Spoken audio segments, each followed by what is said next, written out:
ಕರ್ನಾಟಕ ಕಾಂಗ್ರೆಸ್ನಲ್ಲಿ ನವೆಂಬರ್ ಕ್ರಾಂತಿಯ ಕಿಚ್ಚು ಒಂದೆಡೆಯಾದರೆ ಇದರ ಮಧ್ಯೆ ಮುಖ್ಯಮಂತ್ರಿ ಸಿದ್ದರಾಮಯ್ಯ ಮತ್ತೊಂದು ಐತಿಹಾಸಿಕ ದಾಖಲೆಯತ್ತ ದಾಪುಗಾಲಿಡಲಿದ್ದಾರೆ.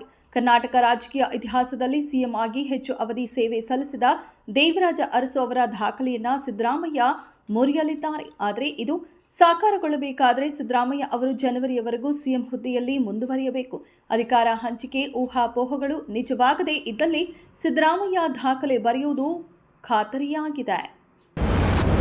ಬಾಗಲಕೋಟೆ ಜಿಲ್ಲೆಯ ಮುಧೋಳದಲ್ಲಿ 3,300 ರೂಪಾಯಿ ಬೆಂಬಲ ಬೆಲೆಗೆ ಒಪ್ಪದ ಕಬ್ಬು ಬೆಳೆಗಾರರು 1 ಟನ್ ಕಬ್ಬಿಗೆ 3,500 ರೂಪಾಯಿ ಬೆಂಬಲ ಬೆಲೆ ನಿಗದಿಪಡಿಸುವಂತೆ ಹಾಗೂ ಹಿಂದಿನ ಬಾಕಿ ಹಣ ಪಾವತಿಸುವಂತೆ ಆಗ್ರಹಿಸಿ ಪ್ರತಿಭಟನೆ ನಡೆಸಿದ್ದರು. ಈ ಕುರಿತು ಜಿಲ್ಲಾಧಿಕಾರಿ ಸಕ್ಕರೆ ಕಾರ್ಖಾನೆ ಮಾಲೀಕರ ಜೊತೆ ಸಭೆ ನಡೆಸಿ ಚರ್ಚಿಸಿದ್ದು, ಸಭೆಯಲ್ಲಿ ಸುಮಾರು 13 ಕಾರ್ಖಾನೆಗಳ ಮಾಲೀಕರು ಭಾಗವಹಿಸಿದ್ದರು. ಇದೀಗ ಮುಧೋಳ ರೈತರು ಹೋರಾಟ ತೀವ್ರಗೊಳಿಸಿದ್ದು, ಟನ್ ಕಬ್ಬಿಗೆ 3,500 ರೂಪಾಯಿ ಬೆಲೆ ಬೇಕೇ ಬೇಕು ಎಂದು ಪಟ್ಟು ಹಿಡಿದು ಕೂತಿದ್ದಾರೆ.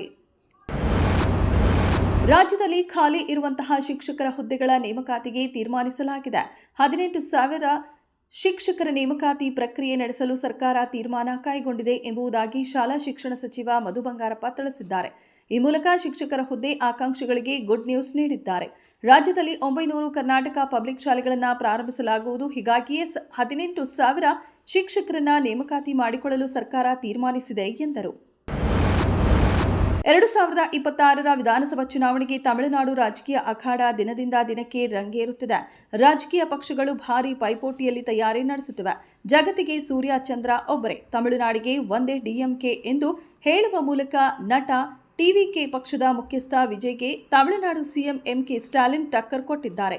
ಬಿಜೆಪಿ ಪಕ್ಷವು ಡಿಎಂಕೆ ಎಡಪಕ್ಷಗಳು ಮತ್ತು ವಿಸಿಕೆ ಪಕ್ಷಗಳ ಮೈತ್ರಿಕೂಟವನ್ನು ಸೋಲಿಸಲು ಸಾಧ್ಯವಿಲ್ಲ ಎಂದು ತಮಿಳುನಾಡಿನ ಮುಖ್ಯಮಂತ್ರಿ ಎಂಕೆ ಸ್ಟಾಲಿನ್ ಹೇಳಿದ್ದಾರೆ.